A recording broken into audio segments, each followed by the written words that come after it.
এই তো কয়েকদিন আগে সবেমাত্র রোজা শুরু হলো আর বলতে না বলতে কতগুলো রোজা হয়েও গেল। আজকে কিন্তু 15 রোজা, আর 15 রোজার মধ্যে আমার বাবা একটা বড় সড়ো তরমুজ নিয়ে আসছে আমাদের জন্য। আসসালামু আলাইকুম, সবাই কেমন আছেন? আলহামদুলিল্লাহ, আপনাদের দোয়ায় আমি ভালো আছি। আজকে একটা নতুন ভিডিও নিয়ে চলে আসলাম, পুরোটা ভিডিও অবশ্যই দেখবেন। সকালবেলা ঘুম থেকে উঠেই দেখে আমার বাবা কিছু রসুন গাছ নিয়ে আসছে, আর রসুনগুলো হলো আমাদের ক্ষেতে লাগানো হয়েছিল। এই ফার্স্ট আমাদের ক্ষেতে রসুন লাগাইছে, তাও অল্প পরিসরে। এই রসুনগুলো একদম ছোট ছোট হয়েছে বলে আমি খুব হাসতেছিলাম। আমার বাবা বলতেছে এক কোয়া রসুন, তো এই জন্য এরকম ছোট ছোট হয়েছে। তাছাড়া আমাদের ধনিয়া ক্ষেতের মাঝখানেই কিন্তু এই রসুনগুলো লাগানো হয়েছিল, তাই তো এত ছোট ছোট। যাই হোক বন্ধুরা, রসুন পাতার ভর্তা কিন্তু খেতে অনেক বেশি সুস্বাদু। আমাদের এক কাকি কিন্তু আগে অনেকবার রসুন লাগিয়েছে, তখন আমরা পাতা এনে ভর্তা খেতাম, অনেক ভালো লাগতো।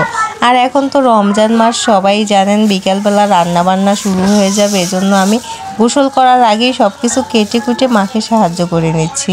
এখন কেটে কুটে রেখে দিলে মার রান্না করতে খুবই সুবিধা হয়। আমি এদিকে কাটতেছি আর দেখি ধনিয়া পাতার এত সুন্দর গ্রান আসতেছে, তাই তো আরেকটু গ্রান নিয়েও নিলাম। আজকাল কিন্তু সব ধরনের ধনিয়া পাতা এত সুন্দর গ্রান থাকে না, আর এই গ্রানওয়ালা ধনিয়া পাতা দিয়ে কিন্তু যে কোনো ভর্তা খেতে অনেক বেশি মজা। বন্ধুরা, আমাদের চাচিদের হলো এই ছাগলটা, আর এত বড় ছাগলটায় বাচ্চা দিছে মাত্র একটা। এই যে দেখেন একটা বাচ্চা। কে রে ভাই, তুই 2-3টা বাচ্চা দিতে পারলি না? তোরে কে কইছে একটা বাচ্চা দিতে? এমন বুইরা একটা ছাগল হয়ে একটা বাচ্চা তুই কেমনে রে দিলি? এ কিন্তু খুব চালাক, গুতা দিতে পারে, এই জন্য আমার ভয় লাগে। এই যে একটা ছাগল হয়েছে। ওয়াও বাবা, কেমন করে? বাবা বাবা, আচ্ছা আচ্ছা আচ্ছা আচ্ছা, নামুনি আসো আসো, একটু দূরে থাকো। তো আমার শাশি হলো, এর নাম রাখছে বেডুইকে। এটা একটা নাম হইলো কোন? তো আমার ডাইকে বলতেছে এর নাম রাখছে বেডুইকে, শুধু এখন আমার কাছে আসতেছে। আস আস, আসো আসো আসো, কাম কাম কাম হেয়ার। আসবেন, আসে।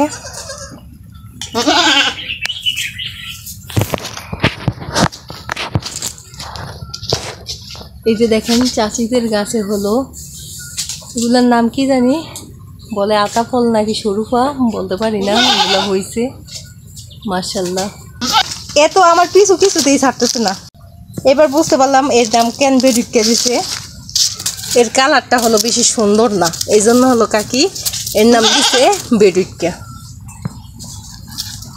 দেখেন কেমনটা করে, ওদিকে যা, দেখেন কেমনে দৌড়ে আসে। হাস হাস হাস, বেডুইকা আস, বেডুইকা আসো আসো, কাম কাম কাম। বন্ধুরা, আমি আমাদের চাচিদের ঘরে আসছি, আর চাচিদের ঘরে দেখেন কত ইফতার রেডি করা হয়েছে। এখানে আসো আপু, আমার চাচাতো বোন হলো আমাকে ভিডিও করে দিচ্ছে। আপু একটু এইদিকে আসো। এই দেখেন এইখানে হলো এই যে বেগুনি বানানো হয়েছে, বেগুনি সব এখানে বেগুনিগুলা, আর এইখানে হলো আলুর চপ। এই যে আলুর চপ দেখেন, এক একটা আলুর চপ কত বড় বড় মাশাআল্লাহ। এই যে দেখেন আলুর চপ, আর এগুলো হলো ডিম চপ। এই যে দেখেন চারটা ডিম চপ দিয়েছে। এই যে অনেক ইফতার। আর এগুলো হলো পেঁয়াজু, এখানে হলো বুট, এই যে ছোলা ভাজা। এগুলো হলো আজকের ইফতার কাকিদের ঘরে। আমি আসছি আর দেখলাম অনেক ইফতার, তাই আপনাদের সাথে একটু শেয়ার করলাম। এখানে হলো আলুর চপ বানানো হচ্ছে। আলুর চপ হলো আলুর ভর্তা দিয়ে আলুর চপ বানানো হয়, তাই আলপি খায় না, এই জন্য ওকে খালি খালি বানাই দেওয়া হলো। আর এই যে দেখেন আলুর চপগুলো মাশাআল্লাহ অনেক সুন্দর হয়েছে দেখতে, অনেক কিউট লাগতেছে। আমার কাছে তো খুবই সুন্দর লাগতেছে, এই জন্য আপনাদের সাথে একটু শেয়ারও করে নিলাম।